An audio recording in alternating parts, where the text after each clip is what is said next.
पाकिस्तान के हालात शुरू दिन से ही ऐसे हैं कि बजाय हमने अपनी प्रोडक्शन और एक्सपोर्ट पे काम करने के हमने एक शॉर्टकट रास्ता चुना और ये था कि हमने फॉरेन एड्स लेना शुरू कर दी, हमने कर्जे लेना शुरू कर दिए और अपनी इकोनॉमी को ग्रोथ के लिए हमने ये रास्ता चुना। अब इससे क्या होता है कि हमने IMF के पास और बाकी ममालिक पास के हम कर्जे लेना शुरू कर दिए हमने। और अब इस सूरत में आपने IMF का बार बार नाम सुना होगा और आपने ये भी सुनते आए होंगे कि आज फिर पाकिस्तान IMF के पास गया, IMF ने इनकार कर दिया वगैरह वगैरह, ये सारी चीज़ें आप सुनते आए होंगे। आज इस वीडियो में हम डिस्कस करेंगे कि आखिर IMF है क्या चीज़ और ये किसी भी ममालिक मुल्क को क्यों कर्जे देता है और इसका जो पैसा है इसके पास कहाँ से आता है। IMF की बुनियाद जो है 1944 में रखी गई। असल में इसकी बुनियाद के पीछे वजह ये थी कि ग्रेट डिप्रेशन का आपने नाम सुना होगा। 1929 के अंदर अमेरिकन जो स्टॉक मार्केट है वो क्रैश कर गई। उसका ये हुआ कि उसके बाद दुनिया के अंदर कई ममालिक की जो स्टॉक मार्केट्स हैं वो भी क्रैश होना शुरू हो गई। अब इसकी वजह से दुनिया को नुकसान हुआ और तकरीबन 15% तक जो GDP है वो गिर गई। ये बहुत बड़ा अलमिया था जिसकी वजह से दुनिया को एक बड़ा धचका लगा और इसने दुनिया को पीछे धकेल दिया।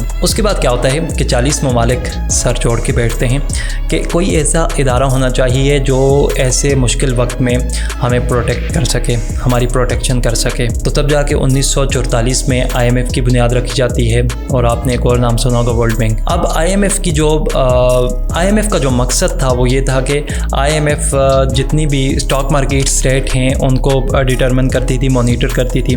उसके अलावा ममालिक के अंदर ताल्लुकात को इम्प्रूव करना, उनके अंदर ट्रेड्स को इम्प्रूव करना, उसके अलावा किसी भी मुल्क की इकोनॉमी को बेहतर करने के लिए नए तरीके और नए ऐसे सॉल्यूशंस लेके सामने आना। अब सेकेंड वर्ल्ड वॉर के बाद क्या होता है कि जितने भी ममालिक हैं उनकी इकोनॉमीज़ एक दूसरे के ऊपर डिपेंडेंट हो जाती हैं और उनके ताल्लुकात और तजारत एक दूसरे पे पहले से ज़्यादा डिपेंड करने लगती हैं।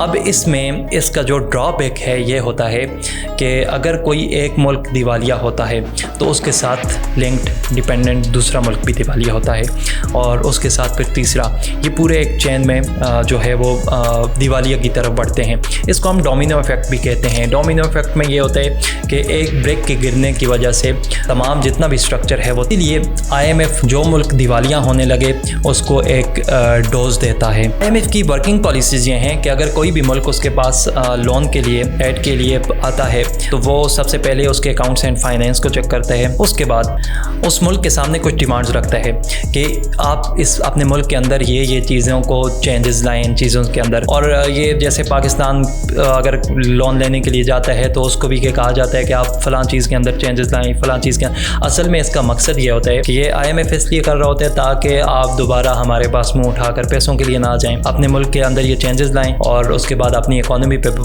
काम करें, अपनी इकोनॉमी को ग्रोथ में लाएँ ताकि दोबारा आपको पैसों के लिए हमारे पास ना आना पड़े। लेकिन एक सवाल यहाँ पे ये पैदा होता है कि पाकिस्तान कई बार IMF के पास लोन के लिए जाता रहता है, लोन लिया भी, लेकिन फिर भी अपनी इन शराइत के बावजूद और वो जो डिमांड्स रखते हैं, चूँकि IMF की तो ये पॉलिसी है कि वो अगर कोई भी डिमांड रखते हैं, अगर उस पर कोई काम ना करे, उसको पूरा ना करे तो वो इंस्टॉलमेंट्स ही नहीं देता। तो IMF की पॉलिसीज़ को पूरा करके पाकिस्तान फिर भी अपनी इकोनॉमी को ग्रोथ में क्यों नहीं ला सका। IMF का ये तरीक़ाकार होता है कि वो कोशिश होती है उसकी कि जो अमेरिकन पॉलिसीज़ हैं या यूरोपियन कंट्रीज़ की पॉलिसीज़ हैं उनको, उनके जो मफाद हैं उनको ज़्यादा तरजीह देता है।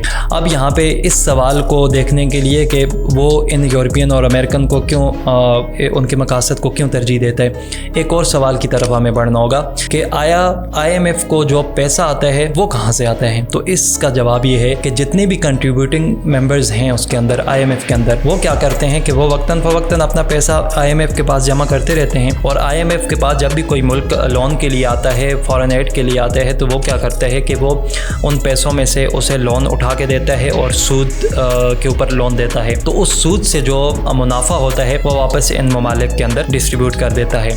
अब यहाँ पे अमेरिकन और यूरोपियन कंट्रीज़ की को तरजीह देने की बात करें तो इसमें सबसे ज़्यादा जो 17% जो पैसा है वो अमेरिका दे रहा है। तो इस वजह से अब जो IMF है वो उसकी, चूँकि एक बड़ा कंट्रीब्यूटिंग मेंबर है, तो इस वजह से IMF की कोशिश होती है, वो ये कोशिश कर रहा होता है कि अमेरिका की जो तरजीहात हैं उसको ज़्यादा सामने लाया जाए, उस पर ज़्यादा काम किया जाए। और इसी वजह से अमेरिका जो है वो IMF को एक टूल के तौर पर इस्तेमाल करता है। तो जब तक हम IMF के ऊपर डिपेंडेंट रहेंगे, एड्स के ऊपर डिपेंडेंट रहेंगे, लोन के ऊपर डिपेंडेंट रहेंगे, तो लाजमी बात है वो जो सूद की रकम है वो भी हमें वापस करनी होगी।